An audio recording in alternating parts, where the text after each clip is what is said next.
There was a time when all the lands spoke the same language. At the age of 70, Terah had already fathered Abram, Nah, and Haran. Both Abram and Nah were married. Abram's wife was Sarai, and Nahor's wife was Milcah, the daughter of his brother Haran, who had two daughters, Milcah and Iscah. Sarai was barren and could not have children.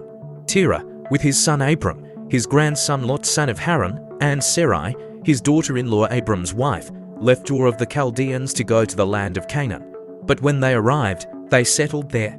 The Eternal said to Abram, "Leave your land, your family, and your father's house, and go to a land that I will show you. I will make you into a great nation, and I will bless you. I will make your name great, and you will be a blessing. I will bless those who bless you, and curse those who curse you. Through you, all the families of the earth will be blessed." Abram departed as the Eternal had commanded, and Lot went with him. Abram was 75 years old. When he left Haran, he took his wife Sarai, his nephew Lot, and all their possessions and people they had acquired in Haran. They set out for Canaan and arrived safely. Abram traveled through the land until he came to the site of the great tree of Moreh. At that time, the Canaanites occupied the region. The Eternal appeared to Abram and said, "I will give this land to your descendants." So Abram built an altar there where the Eternal had appeared to him. From there, he moved on to the hill country east of Bethel and pitched his tent, with Bethel to the west and Ai to the east. There he built another altar and prayed. Abram continued his journey toward the Negev. A famine struck the region, and to survive, Abram had to move to Egypt because the famine was severe. As they approached Egypt, Abram said to Sarai, "Look, we both know you are beautiful. When the Egyptians see you, they will say, 'This is his wife,' and they will kill me but let you live. Do me a favor, tell them you are my sister. Because of you, they will treat me well and spare my life." When Abram arrived in Egypt, the Egyptians quickly noticed how beautiful his wife was. Members of Pharaoh's court praised Sarai to him, and she was taken to live with him. Because of her, Abram prospered greatly, acquiring sheep, cattle, donkeys, male and female servants, and camels in abundance. But the Eternal punished Pharaoh severely because of Sarai, Abram's wife. Everyone in the palace became gravely ill. Then Pharaoh summoned Abram and said, "What have you done to me? Why didn't you tell me she was your wife? Why did you say, 'She is my sister,' allowing me to take her as my wife? Here is your wife, take her and leave." Pharaoh ordered his men to escort Abram out of the country. Abram was sent away with his wife and everything he owned. He left Egypt and returned to the Negev, along with his wife and all his possessions, and Lot was with him. By this time, Abram was very wealthy, owning large herds, silver, and gold. He left the Negev and camped along the way until he came to Bethel, the same place where he had pitched his tent between Bethel and Ai, where he had built his first altar. There Abram prayed. Lot, who also traveled with Abram, was rich, owning sheep, cattle, and tents. The land could not support both of them because they had so many possessions. Soon disputes arose between Abram's herdsmen and Lot's herdsmen. They realized they could no longer live together in that area. At that time, the Canaanites and the Perizzites were also living in the land. Abram said to Lot, "There should be no quarrels between us or between your herdsmen and mine, for we are relatives. Look around you, there is plenty of land. Let's separate. If you go to the left, I'll go to the right. If you go to the right, I'll go to the left." Lot surveyed the region and saw the entire Jordan plain, which was well watered. This was before the Eternal destroyed Sodom and Gomorrah. It was like the garden of the Eternal, like the land of Egypt, stretching as far as Zoar. Lot chose the entire Jordan plain and moved eastward. That is how uncle and nephew parted ways. Abram settled in Canaan, while Lot established himself among the cities of the plain and pitched his tent near Sodom. The people of Sodom were wicked, openly sinning against the Eternal. After Lot separated from Abram, the Eternal said to Abram, "Look to the north, south, east and west. All the land you see, as far as your eyes can reach, I will give to you and your descendants forever. I will make your descendants as numerous as the dust of the earth, so many that counting them will be impossible, like counting the dust of the ground. So arise, walk through the length and breadth of the land, for I am giving it all to you." Abram then moved his tent and settled near the oaks of Mamre in Hebron, where he built an altar to the Eternal. After these events, they declared war against Bera, king of Sodom, Bersha, king of Gomorrah, Shinab, king of Admah, Shemba, king of Zeboim, and the king of Bela, which is another name for Zoar. The valley of Siddim was dotted with tar pits. During their retreat, the kings of Sodom and Gomorrah fell into the tar pits, but the others escaped to the mountains. The 4 kings seized all the goods of Sodom and Gomorrah, all the food supplies, and everything else. On their way, they also captured Lot, Abram's nephew, who was living in Sodom at the time, along with all his possessions. 1 of the survivors fled and brought the news to Abram the Hebrew, who was living near the oaks of Mamre. Mamre the Amorite, Eshcol, and On were allies of Abram. When Abram heard that his nephew had been taken captive, he mobilized the 318 trained men born in his household. They pursued the enemy as far as Dan. Abram divided his forces into small groups and attacked by night.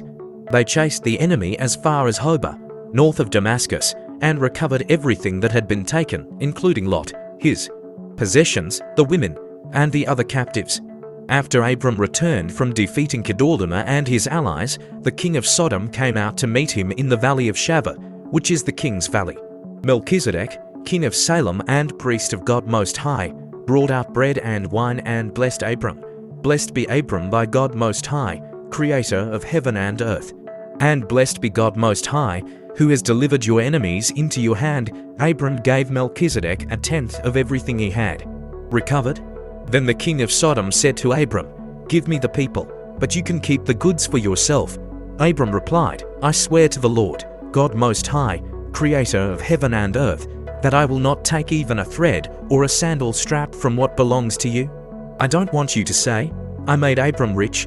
I will accept nothing but what my men have eaten and the share that belongs to the men who accompanied me. Let them take their portion." After these events, Abram received a message from God during a vision. "Do not be afraid, Abram, I am your shield. Your reward will be very great." Abram responded, "Sovereign Lord, what can you give me since I remain childless? Eliezer of Damascus will inherit everything I own." Abram continued, "You have not given me any children, so a servant in my household will inherit everything." Then the word of the Lord came to him, "This man will not be your heir. A son who comes from your own body will be your heir." The Lord then took Abram outside and said, "Look up at the sky and count the stars if you can. So shall your offspring be." Abram believed the Lord, and he credited it to him as righteousness. The Lord continued, "I am the Lord who brought you out of Ur of the Chaldeans to give you this land to possess." Abram asked, "Sovereign Lord, how can I know that this land will be mine?" The Lord answered, "Bring me a 3-year-old heifer, a 3-year-old goat, a 3-year-old ram, a dove, and a young pigeon." Abram brought the animals and cut them in half, placing the halves opposite each other, but he did not cut the birds. Vultures swooped down on the carcasses, but Abram drove them away. As the sun was setting, Abram fell into a deep sleep, and a sense of dreadful darkness overwhelmed him. The Lord said to Abram, "Know for certain that your descendants will be strangers in a foreign land, where they will be enslaved and oppressed for 400 years. But afterward, they will leave that land with great wealth. As for you will go to your ancestors in peace and be buried at a ripe old age. Your descendants will not return here until the 4th generation, for the sin of the Amorites has not yet reached its full measure." After the sun had set and darkness fell, a smoking firepot and a blazing torch passed between the halves of the carcasses. In this way, the Lord made a covenant with Abram. "To your descendants I give this land, from the river of Egypt to the great river, the Euphrates territory of the Kenites, Kenizzites, Cadmonites, Hittites, Perizzites, Rephaites, Amorites, Canaanites, Girgashites, and Jebusites." At that time, Sarai, Abram's wife, had no children. She owned an Egyptian slave named Hagar. Sarai said to Abram, "The Lord has kept me from having children. Go, sleep with my slave. Perhaps I can build a family through her." Abram agreed. So Sarai, Abram's wife, gave her Egyptian slave Hagar to her husband Abram as a wife. At that time, Abram had been living in Canaan for 10 years. He slept with Hagar, and she became pregnant. When Hagar realized she was pregnant, she began to despise her mistress. Sarai said to Abram, "This humiliation is your fault. I gave my servant to you, and now that she knows she is pregnant, She treats me with contempt. Let the Lord decide between you and me." Abram replied, "Do what you think is right. She is your servant." Then Sarai mistreated Hagar, and Hagar fled from her. But the angel of the Lord found Hagar by a spring in the desert. It was the spring on the road to Shur. The angel said to Hagar, "Hagar, servant of Sarai, where are you coming from, and where are you going?" She answered, "I am running away from my mistress, Sarai." The angel of the Lord said to her, "Go back to your mistress, even though she mistreats you. I will give you many descendants, so many that they cannot be counted. You are pregnant and will have a son. Name him Ishmael, for the Lord has heard your suffering. He will be like a wild donkey, his hand against everyone, and everyone's hand against him. He will live in constant conflict with his family." Hagar obeyed the Lord and called him by name, saying, "You are the God who sees me." She said, "Truly, he has seen me. That is why the spring in the desert was called the well of the living one who sees me. It is still there, between Kadesh and Bered." Hagar bore Abram a son, and he named him Ishmael. Abram was 86 years old when Hagar gave birth to Ishmael. When Abram was 99 years old, the Lord appeared to him and said, "I am God Almighty. Walk before me faithfully and live blamelessly. I will establish my covenant with you and make you the father of many nations." Abram fell face down before God, and God declared, "My covenant with you is this: you will no longer be called Abram, but Abraham, for I will make you the father of many nations.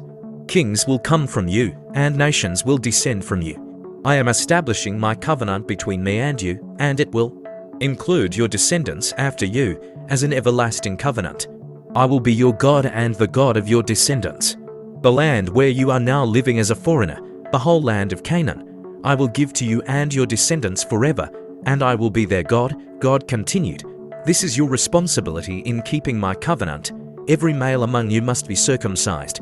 This includes all your descendants, as well as slaves born in your household or purchased from foreigners. Circumcise the foreskin of every male, and let this be the sign of the covenant between us. Every male child shall be circumcised when he is 8 days old, generation after generation.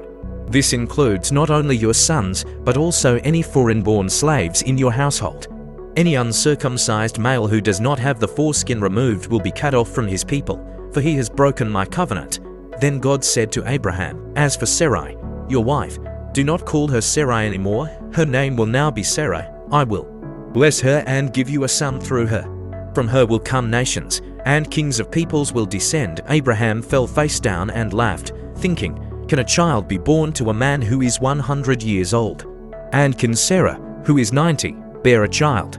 Then Abraham said to God, "If only Ishmael might live under your blessing." But God replied, "No, your wife Sarah will bear you a son, and you will name him Isaac. I will establish my covenant with him and his descendants as an everlasting covenant. As for Ishmael, I have heard you. I will bless him and make him fruitful, and I will make him the father of 12 princes. I will make him into a great nation, but my covenant will be with Isaac. The son Sarah will bear to you at this time next year." After God finished speaking, he departed from Abraham. That same day, Abraham took his son Ishmael, all the males born in his household, and those he had purchased, and he circumcised them, cutting off their foreskins. On that very day, the foreskin of every male was circumcised, as God had commanded. Abraham was 99 years old when he was circumcised, and Ishmael his son was 13. Both were circumcised on the same day, along with all the men in his household, those born in his house and those purchased from others. All were circumcised along with Abraham. The Eternal appeared to Abraham by the oaks of Mamre while he was sitting at the entrance of his tent during the hottest part of the day. He looked up and saw 3 men standing nearby. Abraham hurried from the tent and bowed low before them. He pleaded, "My Lord, if I have found favor in your eyes, please do not pass by your servant. Let me bring some water so you can wash your feet and rest under the tree. I will fetch some bread for you to eat, since you have come this way." They replied, "Very well, do as you have said." Abraham rushed into the tent and said to Sarah, "Quick, take 3 measures of our finest flour, knead it, and bake some bread." Then he ran to the herd, selected a choice, tender calf, and gave it to a servant, who prepared it quickly. He brought curds, milk, and the roasted calf, setting it all before them. As they ate, Abraham stood under the tree near them. The men asked, "Where is Sarah, your wife?" He replied, "She is in the tent." Then one of them said, "I will return about this time next year, and Sarah your wife will have a son." Sarah was listening from inside the tent behind him.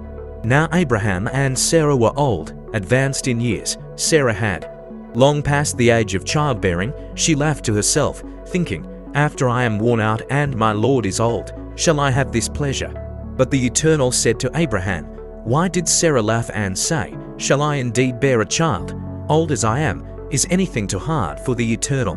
I will return at the appointed time next year, and Sarah will have a son." Sarah was afraid and lied, saying, "I did not laugh." But he said, "Yes, you did laugh."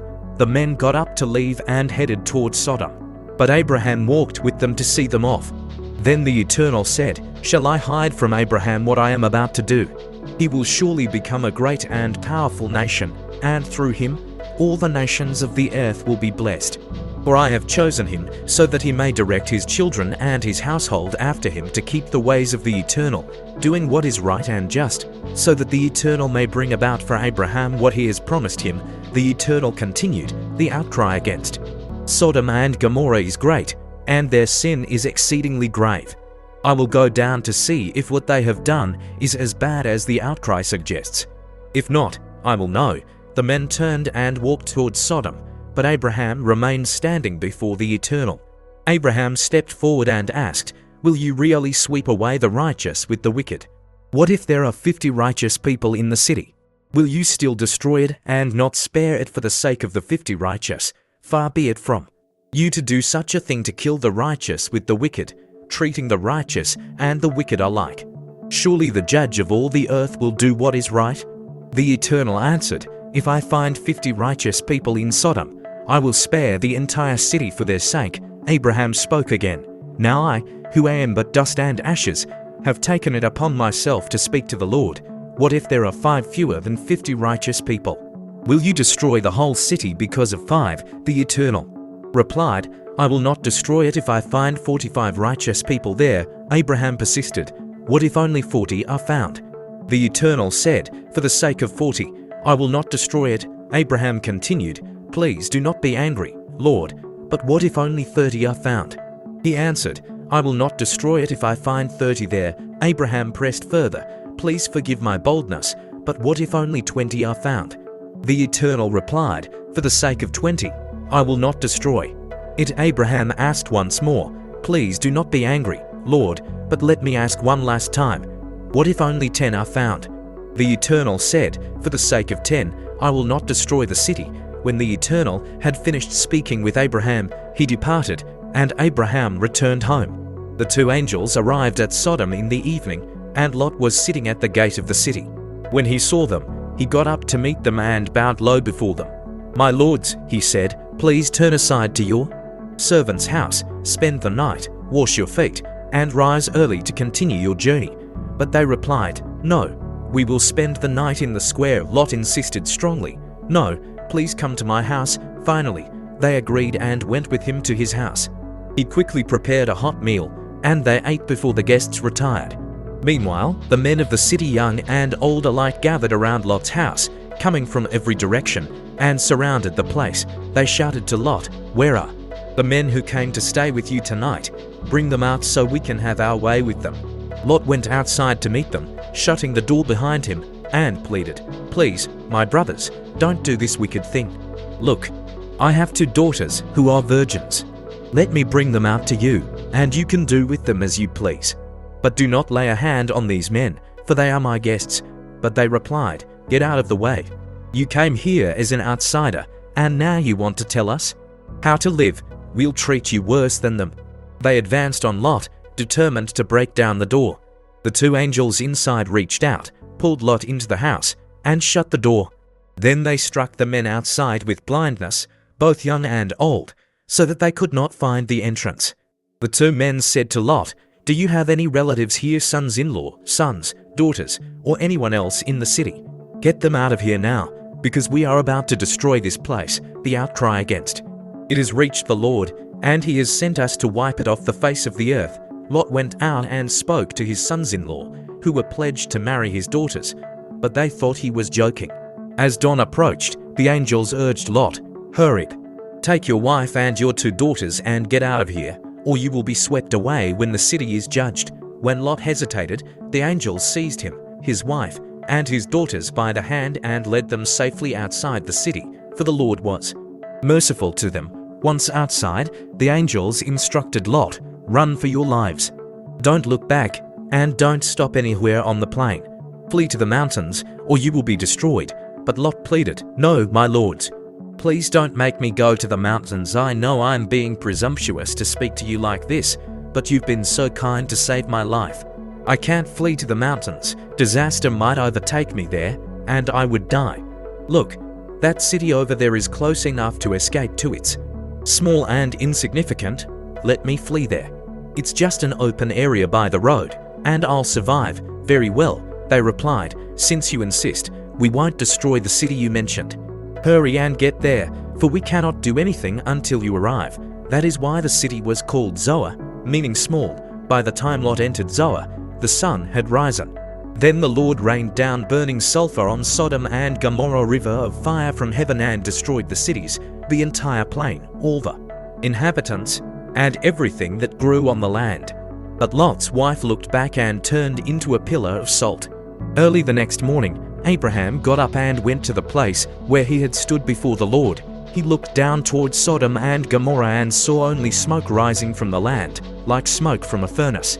This is what happened.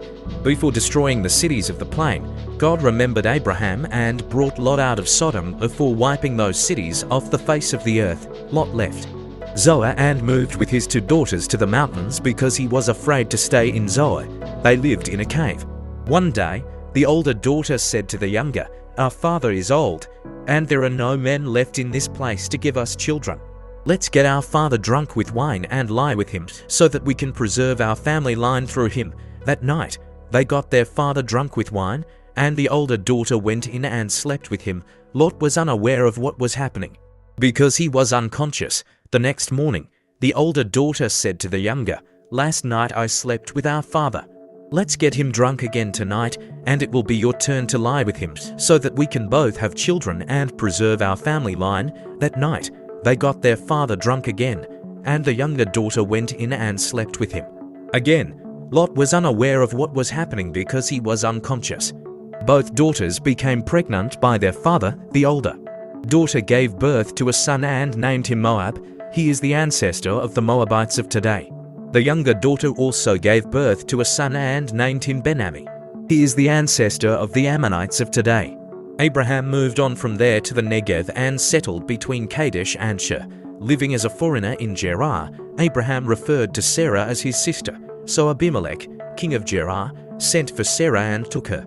That night, God appeared to Abimelech in a dream and warned him, "You are as good as dead because of the woman you have taken. She is a married woman." But Abimelech had not yet slept with her or touched her.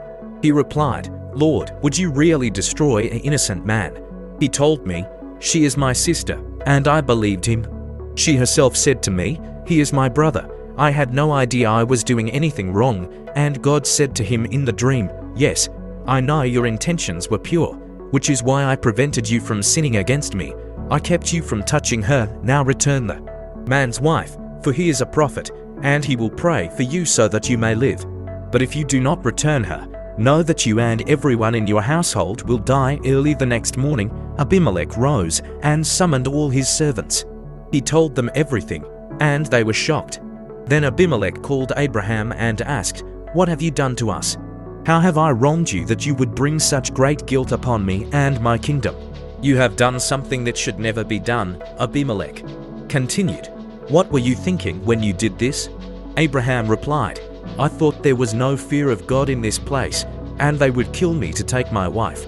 Besides, she really is my sister, my father's daughter, though not my mother's. When God made me leave my father's house as a wanderer, I told her, 'Please say that I am your brother wherever we go.'"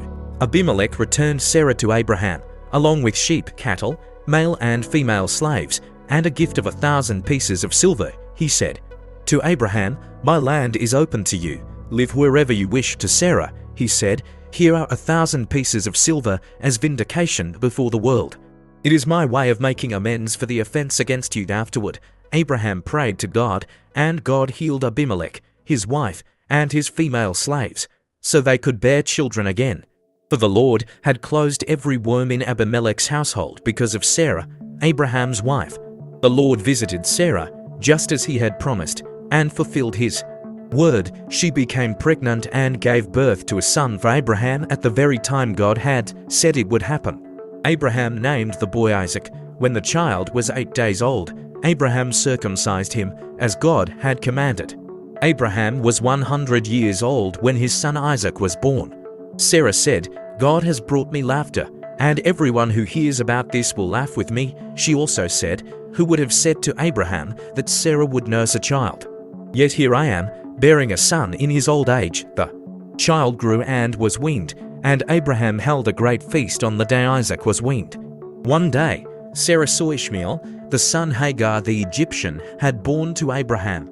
Mocking Isaac, she went to Abraham and demanded, "Get rid of that slave woman and her son. No son of a slave will share the inheritance with my son Isaac." Abraham was deeply troubled because Ishmael was his son. But God said to him, "Do not be distressed about the boy or the slave woman. Do what Sarah says, for through Isaac your descendants will be named. As for the son of the slave woman, I will also make him into a great nation, for he is your offspring." Early the next morning, Abraham took some food and a skin of water and gave them to Hagar. He sent her away with the boy. She wandered in the desert of Beersheba. When the water in the skin ran out, she placed the boy under a bush and moved about 50 yards away. "I cannot bear to watch my son die," she said, and sat down, weeping bitterly. But God heard the boy crying. The angel of God called to Hagar from heaven, "What is wrong, Hagar? Do not be afraid, for God has heard the boy's cry. Get up, lift him up, and hold him close, for I will make him into a great nation." Then God opened her eyes, and she saw a well of water. She went, filled the skin with water, and gave the boy a drink. As the boy grew, God was with him. He lived in the desert and became an expert archer. The desert where he lived was Paran, and his mother got him a wife from Egypt. Around this same time, Abimelech and Phicol, the commander of his forces, said to Abraham, "God is clearly with you in everything you do. Therefore, swear to me by God that you will not deal falsely with me or anyone in my household, but will treat me and my family with the same kindness I have shown you." Abraham replied, "I swear it." At that time, Abraham confronted Abimelech about a well of water that Abimelech's servants had seized. Abimelech said, "I don't know who did this, and you never told me. This is the first I've heard of it." So the two men made a covenant. Abraham set apart 7 ewes from the flock, and Abimelech asked, "What do these 7 ewes mean?" Abraham answered, "Accept these 7 ewes as proof that I dug this well." That is why the place was called Beersheba, meaning well of the oath, because there the two of them swore an oath. After making the agreement at Beersheba, Abimelech and Phicol, the commander of his forces, returned to the land of the Philistines. They returned to the territory of the Philistines. Abraham planted a tamarisk tree in Beersheba and worshipped the Eternal, praying to God. Abraham lived in the land of the Philistines for a long time. After all these events, God decided to test Abraham. He called out, "Abraham." Abraham responded, "Here I am." "I am listening." God said, "Take your son, your only son Isaac, whom you love, and go to the land of Moriah. There you shall offer him as a burnt offering on one of the mountains that I will show you." Early the next morning, Abraham rose, saddled his donkey, and took with him 2 young servants and his son Isaac. He cut wood for the burnt offering and set out for the place God had indicated. On the 3rd day, Abraham looked up and saw the place from afar. He said to the servants, "Stay here with the donkey. The boy and I will go over there to worship, and then we will return to you." Abraham placed the wood for the burnt offering on Isaac's shoulders, while he himself carried the firestone and the knife. As they walked together, Isaac asked, "Father?" "Yes, my son," Abraham replied. "We have the firestone and the wood, but where is the lamb for the burnt offering?" Abraham answered, "God will provide the lamb for the burnt offering, my son," and they continued walking together. When they reached the place God had shown him, Abraham built an altar and arranged the wood on it. He bound Isaac and placed him on the wood. Then he stretched out his hand and took the knife to kill his son. At that moment, the angel of the Eternal called to him from heaven, "Abraham, Abraham, here I am listening." He replied, "Do not lay a hand on the boy or harm him. Now I know that you fear God, for you did not withhold your only son, your beloved, from me." Abraham lifted his eyes and saw a ram caught by its horns in a thicket. He went, took the ram, and offered it as a burnt offering in place of his son. Abraham named that place the Eternal Will Provide. It is from this event that the saying arose, "On the mountain of the Eternal it will be provided." The angel of the Eternal called to Abraham a second time from heaven, "I swear by myself, declares the Eternal, that because you have done this and did not withhold your only son, I will bless you abundantly. Your descendants will be as numerous as the stars in the sky and the sand on the seashore. Through your offspring, all the nations of the earth will be blessed because you have obeyed me." Abraham returned to the young servants who had stayed behind. They gathered their belongings and went back to Beersheba, where Abraham settled. Some time later, Abraham received news about his family. "Your brother Nahor has become a father. Milcah has borne him 8 sons. He is the firstborn, Buz his brother, Kemuel the father of Aram, Kest, Hazo, Pildash, Jidlaph, and Bethuel. Bethuel became the father of Rebekah. These 8 sons were born to Milcah, Nahor's wife, who was Abraham's brother. Sarah lived to be 127 years old and died in Kirioth Arba, that is, Hebron, in the land of Canaan. Abraham mourned and wept for her. After the period of mourning, Abraham approached the Hittites and said, "I am a foreigner living among you. Please grant me a burial site so that I may bury my dead with dignity." They replied, "Listen, you are no ordinary foreigner. You are a prince of God among us. You may bury your wife in the finest of our tombs. None of us will refuse you a burial place." Abraham bowed low before the Hittites in respect and said, "If you are sincere and willing to help me give my wife a proper burial, please speak to Ephron son of Zohar on my behalf. Ask him to sell me the cave of Machpelah, which belongs to him and lies at the edge of his field. Let him name a fair price, and you will be my witnesses." Ephron was present among the Hittites, sitting in the city council. He responded publicly, "My lord, I could never take money from you. The field and the cave are yours a gift. Let it be yours to bury your dead, and let my people be your witnesses." Abraham bowed deeply before the council and replied, "Please allow me to pay the full price of the land. Accept my payment, so that I may bury my wife with peace of mind." Ephron answered Abraham, "Since you insist, the price of the field is for 100 pieces of silver. What does that matter between us? Go ahead and bury your wife." Abraham agreed to Ephron's price and paid the full amount for 100 pieces of silver in the presence of the Hittite council. Thus, the field of Ephron, located in Machpelah near Mamre, became Abraham's property. Abraham acquired the field, the cave, and all the trees within its boundaries. The Hittite city council witnessed the transaction. Thus, Abraham buried Sarah in the cave of the field of Machpelah, near Mamre, that is, Hebron, in the land of Canaan. The ownership of the field and the cave was transferred to Abraham as a burial site. Abraham was now old, and the Eternal had blessed him in every way. Abraham instructed the senior servant of his household, the one who managed everything he owned, saying, "Place your hand under my thigh and swear by the Eternal, the God of heaven and the God of earth, that you will not seek a wife for my son among the Canaanite women here. Instead, go to my homeland and find a wife for Isaac there." The servant asked, "What if the woman refuses to come back with me? Should I take your son back to your homeland?" Abraham replied, "No, under no circumstances will you take my son back there. The Eternal, the God of heaven, who brought me out of my father's house and the land of my birth, promised me solemnly, 'I will give this land to your descendants.' That same God will send his angel ahead of you, and you will find a wife for my son there. If the woman refuses to come, you will be released from your oath to me. But do not, under any circumstances, take my son back there." The servant placed his hand under Abraham's thigh and swore a solemn oath. Then he took 10 of Abraham's camels, loaded them with gifts, and set out for Aram Naharaim, to the city of Nahor outside the city. He made the camels kneel near a well in the evening, at the time when women typically came to draw water. He prayed, "O Eternal, God of my master Abraham, make this mission successful today. Show kindness to my master Abraham.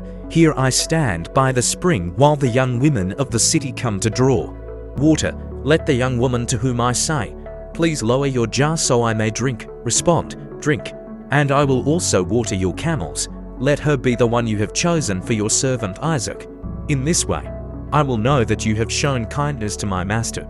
Before he had finished praying, Rebekah, daughter of Bethuel, whose mother was Milcah, the wife of Nahor, Abraham's brother, came out with a jar on her shoulder.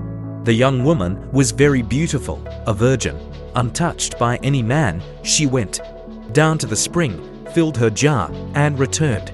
The servant ran to meet her and said, please give me a little water from your jar. She replied, drink, and quickly lowered the jar so he could drink. After he had quenched his thirst, she said, I will also draw water for your camels until they have finished drinking. With that, she quickly emptied her jar into the trough, ran back to the well to refill it, and continued until all the camels had drunk their fill. The man watched silently, wondering if the Eternal had answered his prayer and crowned his mission with success. When the camels had finished drinking, he gave her a gold nose ring weighing over 7 grams and 2 gold bracelets weighing more than 100 grams. After presenting the jewelry, he asked, whose daughter are you? Is there room in your father's house for us to spend the night? She replied, I am the daughter of Bethuel, the son of Milcah and Nahor. We have plenty of space in our home for you, and we also have straw and food for the camels. At that moment, the man bowed low in worship to the Eternal and prayed, Blessed be the Eternal, the God of my master Abraham, who has shown steadfast love and faithfulness to my master. He has not withheld his blessings, but has led me straight to the household of my master's brother. Rebekah ran to tell her family what had happened. She had a brother named Laban, who rushed to the spring where the man was still standing with the camels. Laban had seen the nose ring and bracelets on his sister and heard her recount what the man had said. Laban approached the man, who was still by the spring with the camels, and greeted him warmly. Come, you who are blessed by the Eternal. Why are you still outside? I have prepared our house for you and a place for the camels. The man was welcomed into the house. After unloading the camels, they provided fodder and food for the animals. They also brought water for the man and his companions to wash their feet. Later, Laban brought food for them, but the man said, I will not eat until I have told my story. Laban replied, Go ahead, tell us. The visitor explained, I am a servant of Abraham. The Eternal has greatly blessed my master, who is a righteous man, giving him sheep, cattle, silver, gold, servants, maidservants, camels, and donkeys. In his old age, Sarah, my master's wife, bore him a son, and he has given everything he owns to this son. He made me swear an oath not to seek a wife for his son among the Canaanite women in this land, but to go to his homeland and find a wife there. Where I am living, do not go to my father's house. Go to my family and find a wife for my son there. I said to my master, What if the woman refuses to come with me? He replied, The Eternal, in whose presence I have walked faithfully, will send his angel with you and make everything succeed. You will find a wife for my son, a maiden from my family, from my father's household. Only then will you be released from your oath. But if they refuse to give her to you, you will be free from your oath. So today, when I arrived at the spring, I prayed, Eternal God of my master Abraham, make this mission successful. Here I stand by the spring, and when a maiden comes to draw water, and I ask, Please give me a little water from your jar, and she responds, Drink, and I will also water your camels. Let her be the one you have chosen for my master's son. I had just finished praying when Rebekah arrived with a jar on her shoulder. She went down to the spring, drew water, and I asked, Please, may I drink? She immediately offered her jar and said, Drink, and I will also water your camels. So I drank, and she gave water to the camels. Then I asked, Whose daughter are you? She answered, I am the daughter of Bethuel, and my parents are Nahor and Milcah. So I gave her a gold nose ring and bracelets. She bowed in worship to the Eternal, and I praised the God of my master Abraham, who led me directly to the household of my master's family to find a wife for his son. Now tell me, will you deal kindly and truly with my request? If not, speak plainly so that I may decide what to do next. Laban and Bethuel replied, This is all from the Eternal. We cannot say anything against it or in favor of it. Rebekah is yours to take. Let her become the wife of your master's son, as the Eternal has made clear." When Abraham's servant heard their decision, he bowed in worship to the Eternal. Then he brought out gifts of gold and silver, as well as clothing, and gave them to Rebekah. He also gave expensive gifts to her brother and mother. Afterward, the servant and the men with him ate and spent the night there. Early the next morning, they rose, and the servant said, "Send me back to my master." But her brother and mother pleaded, "Let the maiden stay a little longer, say 10 more days. After that, you may go." The man was firm. "Do not delay me, for the Eternal has made everything prosper. I must return to my master." They replied, "Very well, let us call the maiden and ask her." They called Rebekah and asked, "Will you go with this man?" She answered, "Yes, I will go." So they agreed to let Rebekah and her attendant go with Abraham's servant and his entourage. They blessed her, saying, "Our sister, may you grow into thousands upon thousands, and may your descendants possess the gates of their enemies." Rebekah and her attendants mounted the camels and followed the man. The servant took Rebekah and set out for home. Isaac was living in the Negev. He had just returned from meditating in the field in the evening when he looked up and saw the camels approaching. When Rebekah saw Isaac, she dismounted from her camel and asked the servant, "Who is that man walking toward us?" "That is my master," he replied. Then she took her veil and covered herself. After the servant recounted everything to Isaac, Isaac brought Rebekah into the tent of his mother, Sarah, and married her. She became his wife, and he loved her deeply. In this way, Isaac found comfort after the death of his mother. Abraham married again. His second wife was named Keturah.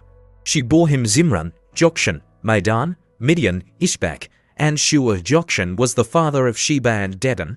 The descendants of Dedan were the Asherites, the Lettushites, and the Lumites. All these were descendants of Keturah, but Abraham gave everything he owned to Isaac. To the sons of his concubines, he gave gifts during his lifetime, but sent them away to the land of the east, far from his son Isaac. Abraham lived 175 years. Then he breathed his last, dying at a good old age, full of years. He was buried with his family. His sons Isaac and Ishmael buried him in the cave of Machpelah, in the field of Ephron son of Zohar the Hittite, near Mamre, the same field Abraham had purchased from the Hittites. He was laid to rest beside his wife, Sarah. After Abraham's death, God blessed his son Isaac, who settled near Beer-lahai-roi. These are the descendants of Ishmael, Abraham's son, born to Hagar, Sarah's Egyptian maidservant. These are the names of Ishmael's sons, listed in order of their birth: Nebaioth, Ishmael's firstborn; Kedar, Adbeel, Mibsam, Mishma, Dumah, Massa, Hadad, Tema, Jether, Naphish, and Kedemah. All these were Ishmael's sons, and their settlements and encampments were named after them. They became 12 tribal leaders, each leading his clan. Ishmael lived 137 years. Then he breathed his last and was gathered to his people. His descendants settled from Havilah, near Egypt, stretching toward Assyria. To the east, in the direction of Assyria, the Ishmaelites did not get along with any of their relatives. This is the account of Isaac, the son of Abraham. Abraham became the father of Isaac. Isaac was 40 years old when he married Rebekah, the daughter of Bethuel the Aramean and sister of Laban the Aramean. Isaac prayed fervently to the Eternal because his wife was barren, and the Eternal answered his prayer, and Rebekah became pregnant. But the babies jostled each other inside her so much that she said, "If this is how it's going to be, why go on living?" She went to consult the Eternal to find out what was happening. The Eternal replied, "Two nations are in your womb, two peoples who will be at odds with each other even before birth. One people will be stronger than the other, and the older will serve the younger." When the time came for her to give birth, sure enough, there were twins in her womb. The first to come out was red and covered with hair all over his body. He was named Esau, meaning hairy. Then his brother emerged, grasping Esau's heel with his hand. He was named Jacob, meaning heel. Isaac was 60 years old when they were born. As the boys grew up, Esau became a skilled hunter, a man of the open fields, while Jacob was a quiet man who preferred to stay among the tents. Isaac loved Esau because he enjoyed eating the wild game he brought home.